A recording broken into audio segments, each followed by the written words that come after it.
So it's been a few weeks since I added CO2 to my 75-gallon aquarium, and now that it's been running for some time, the real question is CO2 really worth it?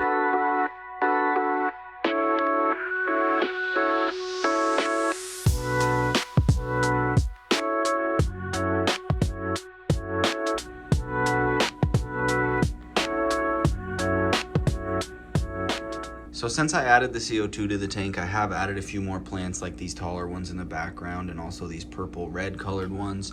But a lot of the plants are original, like this tall one right here. It was probably way down here when I first added the CO2, and now it's tripled in size.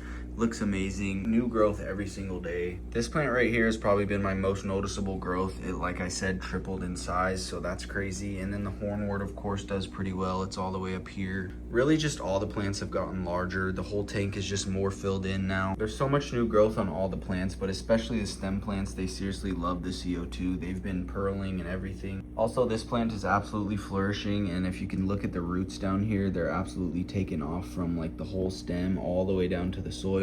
These stem plants back here are doing well. This thing, when I first put it in, was probably underneath the wood here, and now it's grown at least 2 inches.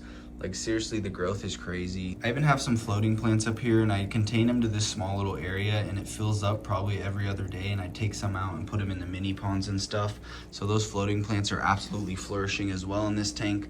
Of course, they have good light, but the CO2 I'm sure helps. Overall, I'm just really happy with how the tank is looking and filling out. It looks a lot more bushy, a lot more jungly, but also still very natural. Everything still flows. The driftwood and all the plants go super well together.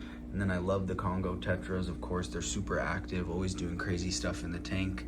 And then the electric blue Jack Dempsey, he hides a lot, but he also comes out and he's the star of the show. And if you saw my video where I actually set up the CO2 system, you'd know that all the plants over here were like half the size, and they've seriously exploded. All of the plants really have, but this side is really noticeable because I have a ton of stem plants packed back there. So the actual CO2 system that I got is the F-Zone CO2 Generator Kit. And what I love about this is I don't have to go get this tank filled. I actually just mix baking soda and citric acid and then water, and then put the cap back on.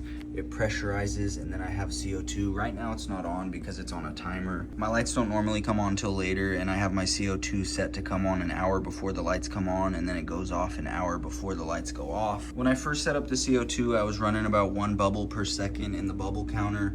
Right now, I probably bumped it up to about 2 bubbles per second. That's pretty much just how much CO2 is going into the tank. Shortly after I added the CO2 to the tank, I got a drop checker. You basically put a liquid in there, and based on the color, it tells you if your CO2 levels are too high, too low, or just right. Right now, CO2 is off. It's obviously kind of a bluish green color. You want it to be like a green/lime green. I'm actually still trying to dial it all in. Right now, I get like a darker green color, a little bit lighter than this, obviously, when the CO2 is on. I think it's not the amount of CO2 I'm pushing, but actually the circulation. And that's why I have this ugly pump in here, because it's actually pushing the water this way. And so the CO2 doesn't go straight up, it kind of goes around the back. The longer the CO2 bubbles are in your tank, the better. Definitely running better now than when I first set it up. It definitely takes some time to get used to everything, to get your flow right, to get the CO2 bubbles distributed properly. And the drop checker really helps. And then I did also buy a brand new diffuser, just because the stock one, I didn't really like the look of it. Plus these ones work a lot better. They give you a lot more fine bubbles, and they just look more pleasing to the eye in the tank, in my opinion. So like I said before, this is the DIY CO2 generator kit. So the way that I have to refill it is add baking soda and citric acid and water together.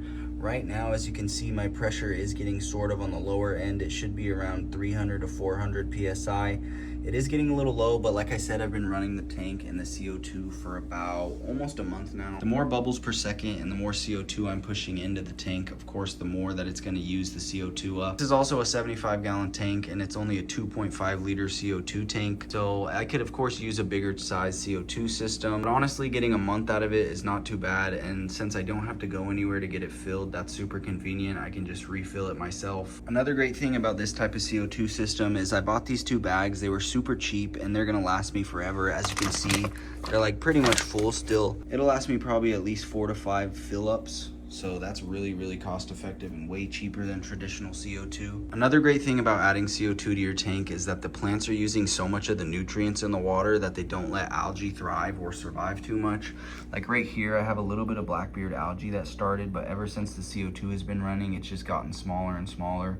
and within a couple weeks it's probably going to disappear. The only other real algae concerns I have on these plants down here, when I first got these plants they already kind of had this stuff on it. I could honestly trim it down since it's so tall now and just get rid of that gross piece. But honestly, I think with the CO2 running, it's not gonna be a problem, and eventually that algae will just die out.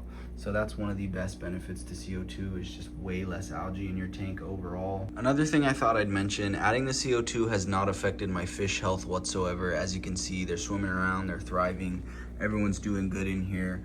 I've had no issues. Of course, the fish are the main priority, so every time I turn up the CO2 system, I always make sure the fish are doing okay first. So to just see this tank really fill out and all the plants flourishing, everything doing well, algae getting smaller, I really think that the CO2 has been worth it so far. I've had no issues with it, only pretty much upsides. So if you're thinking about adding CO2 to your tank, of course every system is different, and I would of course do your own research, but in my opinion it has been 100% worth it. The plants love it, the tank has never looked better, and honestly it's been a fun experiment. It's been something fun to learn and a new skill to gain. I'll definitely be adding CO2 to my other tanks in the future. Now that I've done it once, I pretty much want it on all my planted tanks. I definitely think it's worth it. The plant growth and just the way the tank looks compared to how it did before with no CO2 is just night and day. So hopefully this video helped you out. If you enjoyed it, make sure to drop a like and don't forget to subscribe for more updates on this tank and all my future projects.